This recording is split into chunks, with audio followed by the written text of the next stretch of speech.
The Moon and the Sun by James McKimmey, Jr. The rocket waited, a gleaming yellow-finned tube, pointing its nose at the depths of space. Time ticked in the control tower which rested in the shadow of the great monster. 6 minutes left. Sunlight danced on silver curves. Tick, tick, tick, tick. The time was in Charter's brain like the sound of a pendulum in a grandfather's clock. The end was nearing. It was almost over. Charters turned his thick wrist and looked at his watch. Outside the sun was a strong white fire in a blue sky. Sand stretched away endlessly from the circular cluster of buildings, from which the rocket had been conceived and nurtured and born. Seconds crept, and there was a dead silence in the tower room. "We've done it," Charters said, his voice like a snapping of brittle wires. Lamson, his assistant, nodded and watched the rocket. "Yes," he said. "Greatest victory of the age," said Charters, grinning and gaily wiping his hands together. Lamson watched the way the sun struck the glistening silver body of the rocket. "Have you nothing to say, man?" Charters asked. "I was just thinking." "This is no time to think," Charters said, his eyes bright and winking. "This is a time to let your thoughts drain out of your head. To feel the damned meaning of this thing. To let it get inside you and fill you up to the brains. This is the time to laugh and cry, Lamson. To let your insides quiver with the pure joy of it. We've done it." "Yes," Lamson said. "Only I was thinking about Randall, sitting out there, waiting. He'll be all right." "I know he will. I don't mean that. I mean, the way he feels about things, yet sitting there, waiting to guide it to the moon, to prove its reality. And all the time, he's caught in a stream, Lamson. A swift, driving stream that won't let him stop. He can't help himself." Lamson shook his head. "I can't believe he's really going through with it." "He's different now," Charters said. "A few months ago, he had all these ideas about the rocket being used for military reasons, for killing, and all that other nonsense. Now he's caught in the grip of this thing. He's watched his own work blossom and turn into a remarkably beautiful finished miracle." Charters watched the rocket, eyes half closed, seeming to feel the strength of it in his own hands as he closed them slowly, tightly. "Ah," he said, lips curling. "The beautiful, beautiful thing." Lamson watched through the thick window, unblinking. "He was right, you know."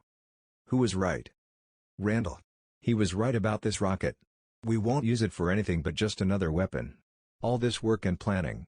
All Randall's sweat and blood. For no reason, but just another weapon. It's too late now." "Yes. And you knew it, didn't you?" Lamson said to Charters, looking at the man. "You knew what this would mean. When Randall wanted to quit, and you finally got him to go ahead, you knew what we'd use it for. You don't quit after 10 years. Charters looked at his watch, counting silently. "He's been sold out," Lamson said, thinking of Randall, sitting in the rocket. "A lifetime of worry and work and prayer. Now he's been sold out." "Damn it, man," Charters said, "it's nearly ready to happen." The room was silent, and the ticking was in the air again. A steady, rhythmic ticking, that got into the brain and beat time with the heart. 1 minute. The rocket rested on its launch, as though tightening its metallic muscles and cords, to spring into the air like a wild frenzied terror, to cut through the sky, through space, to touch the moon. 30 seconds, Charters said, his voice trembling. Lamson closed his hands and his eyes. 20 seconds. Charters bent his head over his watch. His breathing shortened and he waited, tensed, crouched. 10. 5, 4, 3, 2. The ground shook as though a chasm had split beneath its surface. There was a streaking in the air. The rocket sped away and away. "Over," said Charters, his face to the sky. "It's over." Lamson turned from the window and stood quietly, watching the floor. His shoulders were limp, his hands still and quiet at his sides. "By God," said Charters, whirling, slapping his palms together. "What an entirely immense thing." He grinned widely and moved his feet as though he were dancing. "Randall," said Lamson, his voice a lost, dead sound.